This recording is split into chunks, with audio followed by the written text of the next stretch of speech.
संस्कृत संधि प्रकरण में एक बार पुनः आपका स्वागत है। आज संधि में 5 संधियां पहले हो चुकी थी।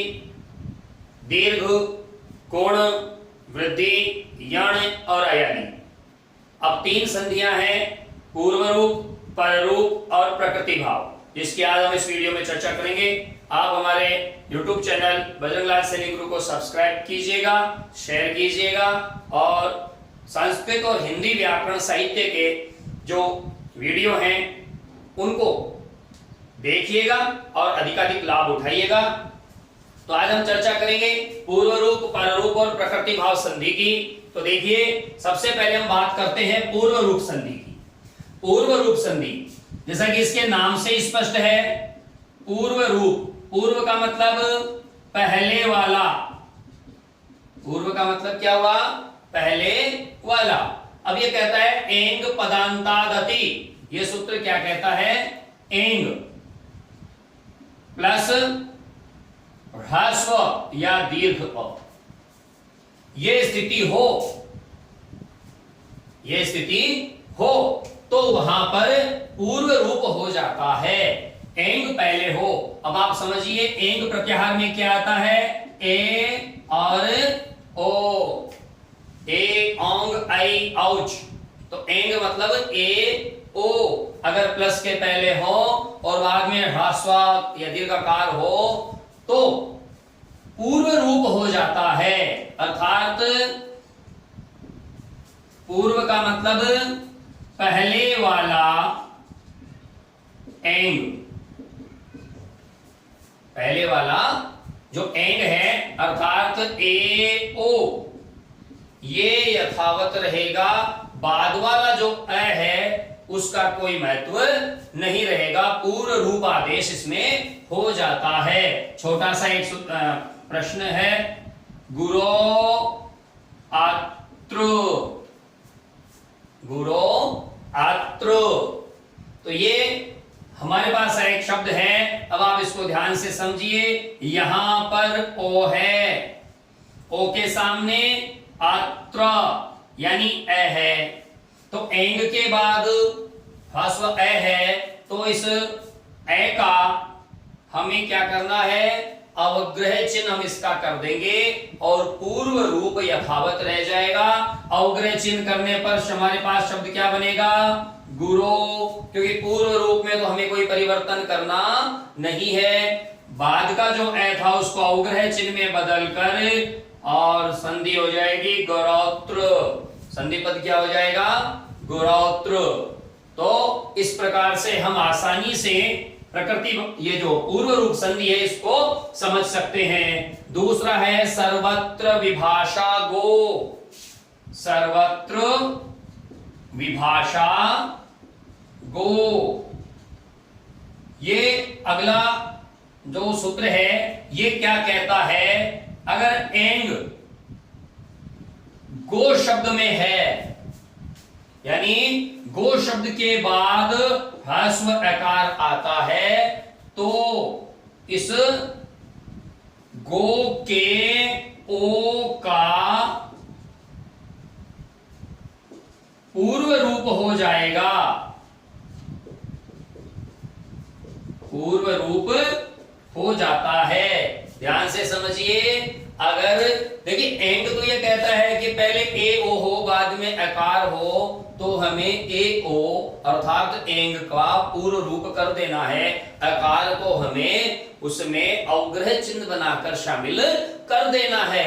लेकिन सर्वत्र विभाषा गोह सूत्र कहता है अगर एंग के स्थान पर गो शब्द आ जाए तो भी हमें इस गो के ओ का पूर्व रूप करते हुए संधि करनी है। जैसे मान लीजिए अपने पास शब्द आ गया गो अग्रम। ये हमारे पास शब्द आ गया गो अग्रम। तो यहां पर क्या होगा कि सर्वत्र विभाषा गो सूत्र कहेगा कि गो के ओ का भी पूर्व रूप करो। तब हम इस गो के ओ का पूर्व रूप यानी यथावत रख देंगे और बाद में जो ह्रस्व आकार है उसको अवग्रह चिन्ह में बदल देंगे। अवग्रह चिन्ह में बदलने पर हमारे पास शब्द हो जाएगा वाग्रम। इस प्रकार से शब्द हमारे पास बन जाएगा। इस दूसरे सूत्र की, क्योंकि संस्कृत में कोई भी सूत्र जो होता है या कोई भी शब्द जो होता है वह कभी भी निरर्थक नहीं होता, तो इसके साथ इन्होंने एक सूत्र और जोड़ दिया है। उस सूत्र को भी इसी संदर्भ में देखना है। वो क्या है? वो सूत्र है अवंग स्फोटायनस्य। अवंग स्फोटायनस्य ये सूत्र कहता है कि गो के ओ का विकल्प से अवंग आदेश होता है। ध्यान दीजिए, विकल्प से, इसका मतलब ये हुआ कि मूल चीज तो गो अग्रम ही है, मूल चीज तो गो अग्रम ही है, लेकिन आप विकल्प से उसका ओ का पूर्ण रूप न करके अवंग आदेश भी कर सकते हैं। अवंग का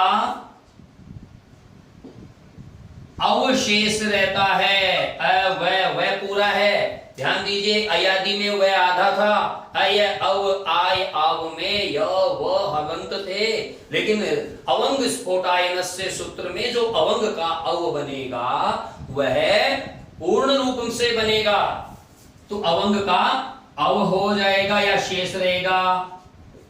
अब क्या स्थिति बनी? अब स्थिति देखिए, अब इसी चीज को हम यूं सा यहां पर ले आते हैं। हमारे पास शब्द था गो अग्रम, ठीक है। गो अग्रम में हमने क्या किया? सर्वत्र विभाषा गो सूत्र से इसको गोअग्रम कर दिया। एक तो कार्य हो गया ये, किससे हुआ ये? सर्वत्र विभाषा गोहो, ये कहता है, इसने तो कर दिया गोअग्रम। अब अवंग स्फोटायनस से क्या कहता है कि आप इसका अवंग करिए, तो गो अग्रम, ग अवंग अग्रम, और थोड़ा सा आगे चलते हैं, ग अवंग का अव और सामने अग्रम, ये स्थिति हो गई। अब थोड़ा सा इसको देखिए, हाईलाइट करते हैं, इसको मिलाइए। इस हलंत ग में सामने वाला ए मिल गया, इस व में वह पहला पूरा था, तो वह पूरा था, सामने ए है, तो ए और ए आ, शब्द क्या बना? गवाग्रम। क्या बना? गवाग्रम। इसी प्रकार एक दूसरा उदाहरण मैं आपके सामने पेश करता हूं। गो अक्षः, अगर हम सर्वत्र विभाषा गो सूत्र लगाते हैं तो यहां पर ये हो जाएगा गौक्षः, लेकिन अवंग स्फोटायनस से कहता है कि आप यहां पर अवंग आदेश कीजिए। अवंग जब आदेश करेंगे तो ग अवंग अक्षः, ग हलंत था, अवंग का ए इसमें मिल गया, वह पूरा है, ग का लोप हो गया, वह में सामने वाला अक्ष का ए मिल गया और शब्द बन गया गवाक्षः। तो गवाक्ष इस प्रकार से बनता है। तो ये बात थी किसके? तो गवाक्ष कौन से सूत्र से बना? गवाक्ष बना अवंग स्फोटायनस्य, और गौ अग्रम ये बना सर्वत्र विभाषा गोहो। तो इस प्रकार ये पूर्व रूप संधि। अब इसमें क्या है कि इंद्र च का मतलब ये है कि अवंग आदेश होगा, वो इंद्र के साथ भी होगा, अकार हो तभी नहीं, अगर सामने इंद्र हो तो भी होगा। कैसे होगा? तो इंद्रे च सूत्र कहता है, इंद्रे च ये कहेगा कि गो प्लस इंद्र होने पर भी अवंग आदेश होगा।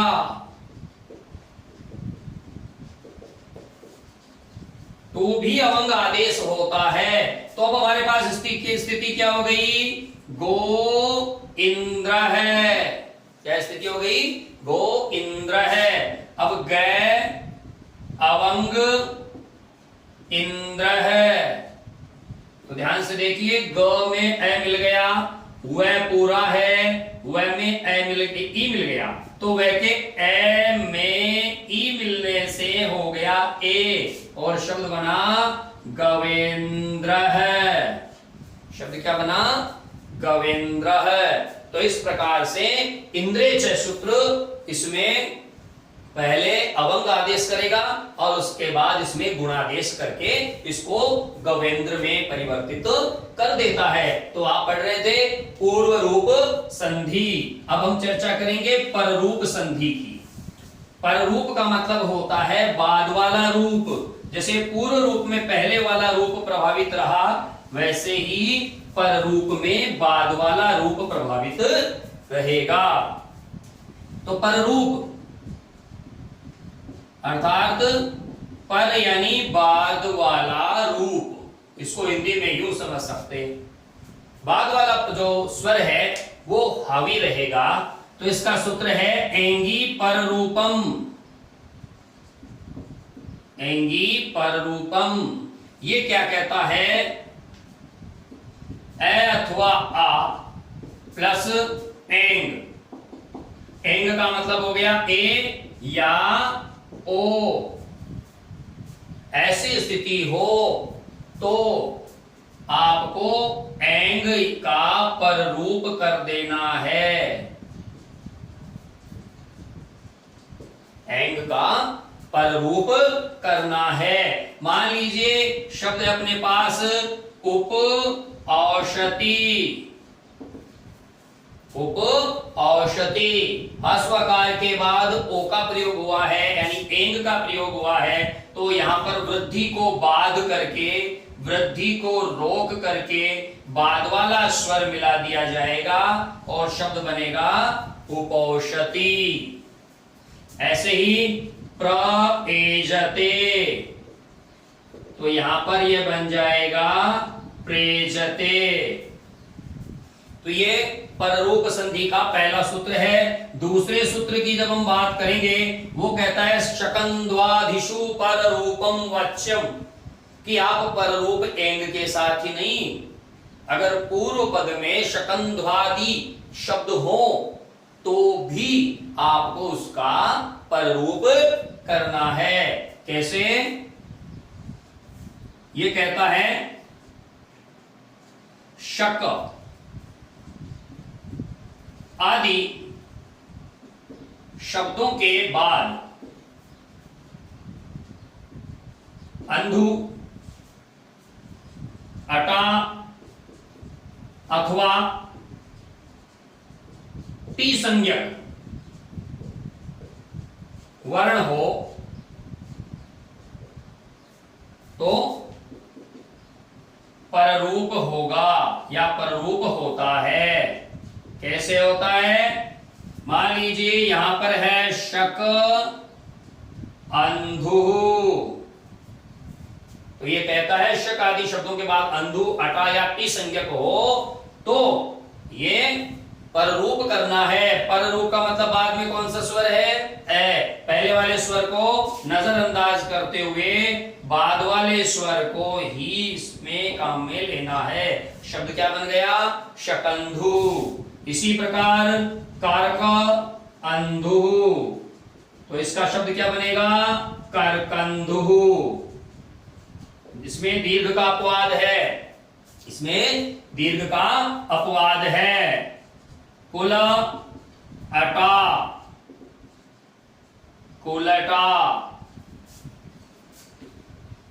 तो टी संज्ञक वर्णों की बात करते हैं तो मनस, ईशा, मनीषा, हल ईशा, हलीशा, हल ईशा,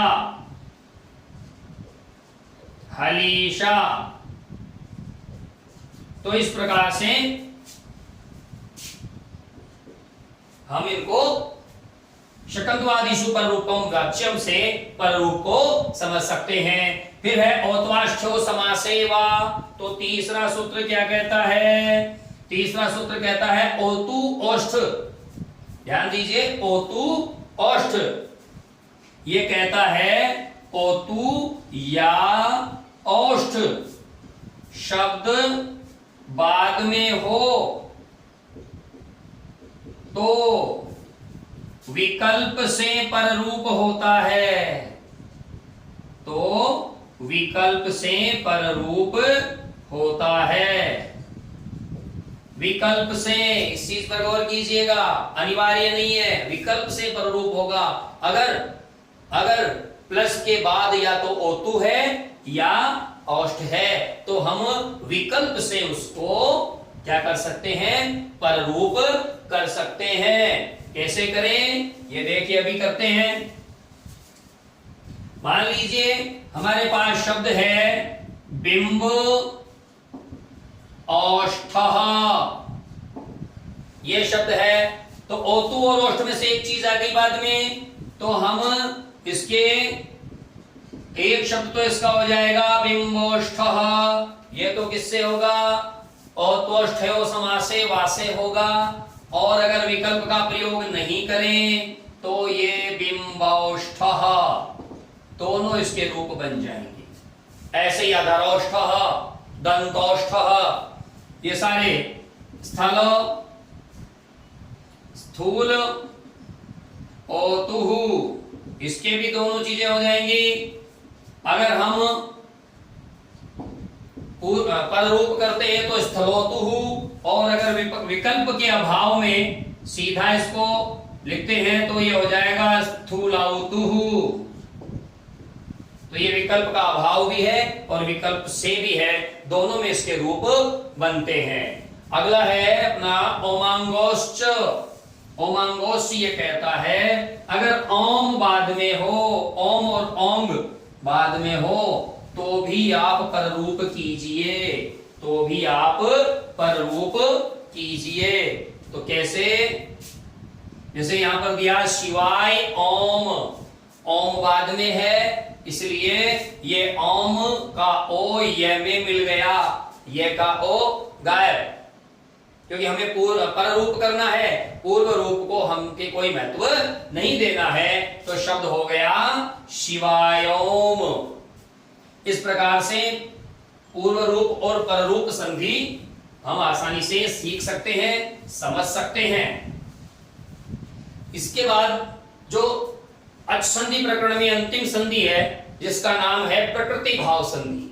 प्रकृति भाव संधि का मतलब है जो है जैसा है वैसा ही रहे, अर्थात कोई परिवर्तन उसमें न किया जाए। तो प्रकृति भाव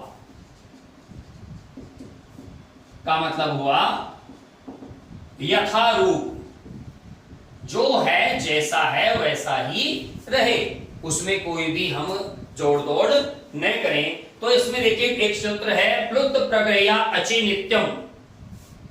प्लुत संज्ञक और प्रग्रय संज्ञक जो अच हैं उनमें प्रकृति भाव होता है, ये आप इसको समझिए। अब ये प्रग्रय है क्या? प्रग्रय है क्या? ईदूदे द्विवचनम, ई उ ए, ई उ ए, ई उ ए, ये अगर द्विवचनांत हो तो इनकी प्रग्रह्य संज्ञा होती है। ई उ ए अगर द्विवचनांत हो तो इनकी प्रग्रह्य संज्ञा होती है। जैसे हरि शब्द की बात करें, हरि शब्द का द्विवचन रूप होता है हरि, तो ये क्या हो गया? ई, कौन सा? द्विवचनांत, द्विवचन का ई, और इस ई के बाद अगर आता है कुछ अच तो हमें वहां संधि नहीं करनी है, कोई परिवर्तन नहीं करना है, प्रकृति भाव यथा रूप इसको रख देना है और ये हो जाएगा हरि एतौ। फिर हम बात करेंगे उ की। जैसे मान लीजिए विष्णु, विष्णु में उ की मात्रा बड़ी है, इसका मतलब विष्णु शब्द का द्विवचन का रूप है और इसके सामने कोई अच आ जाता है इमौ, तो ये ऐसा का ऐसा रह जाएगा विष्णु इमौ। इसी प्रकार जैसे गंगा शब्द है और उसका द्विवचन का रूप है गंगे और सामने कोई अच्छी युक्त वर्ण शब्द आ जाता है अमु, तो मान लीजिए हमें क्या करना है, द्विवचनांत होने के कारण अन्य संधि इसमें नहीं कारगर होगी, इसमें कोई भी संधि कारगर नहीं होगी, इसमें केवल केवल और केवल प्रकृति भाव संधि कारगर होगी। हमें इसमें कोई परिवर्तन नहीं करना है। फिर आता है अदसोमात। अदसोमात सूत्र क्या कहता है? अदसोमात सूत्र कहता है कि मकार परे ई और उ प्रग्रही आ जाए तो उसकी प्रग्रही संज्ञा होती है। मकार के बाद ई आ जाए और उ आ जाए तो प्रग्रही संज्ञा होती है, और जिसकी प्रग्रही संज्ञा होगी उसमें प्रकृति भाव होगा। जैसे यहां उदाहरण दिया हुआ है अमी, क्या दिया हुआ है अमी, तो मकार है और मकार के बाद ई और उ है ईशा, तो हमें यहां दीर्घ संधि नहीं करनी है, इसकी प्रग्रही संज्ञा हो चुकी है, इसलिए ये रहेगी अमी ईशा, यथावत रहेगी। अमी अश्वहा, तो इसमें कोई परिवर्तन हमें नहीं करना है, अमी अश्वहा, तो ये हो जाती है इसकी प्रग्रही संज्ञा। अंतिम है इसका ऋत्यकः। ऋत्यकः, ऋत्यक कहता है कि अक के बाद अगर री आए, ऋत्यक सूत्र क्या कहता है, अक प्लस री, तब विकल्प से, ध्यान दीजिए, विकल्प से प्रकृति भाव होता है, वह पूर्व अक ह्रस्व हो जाता है, ह्रस्व हो जाता है।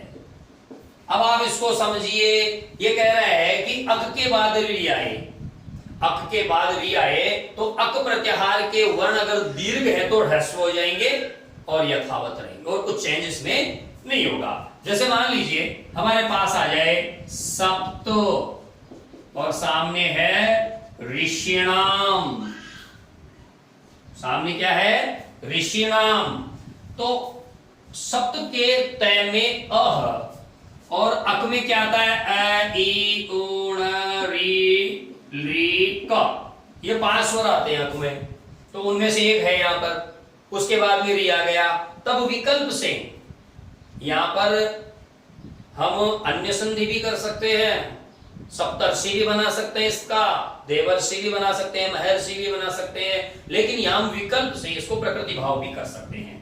तो ये ऐसी स्थिति होने पर जब इसकी प्रकृति भाव होगी तो सप्त ऋषिणाम, ये वैकल्पिक है। मान लीजिए यहां आ गया महा ऋषि ही, तो यहां में करना है मह ऋषि ही, महा नहीं करना है क्योंकि पूर्व के अक को ह्रस्व कर देना है। और विकल्प के अभाव में, विकल्प के अभाव में क्या करेंगे, महर्षि ही, गुणादेश ए ओ अर, गुणादेश हो जाएगा, और गुणादेश के अभाव में विकल्प से प्रकृति भाव हो जाएगा। तो इस प्रकार पूर्व रूप, पर रूप और प्रकृति भाव संधि हमने आपके सामने आज चर्चा करी है। और आप हमारे YouTube चैनल बजरंग लाल सैनी गुरु को लाइक कीजिए, शेयर कीजिए, सब्सक्राइब कीजिए और संस्कृत हिंदी व्याकरण के अधिकाधिक उसका लाभ आप उठाइए। अगले वीडियो में आपके सामने फिर से हाजिर होंगे, तब तक के लिए नमस्कार। जय तु संस्कृतम, जय तु भारतम।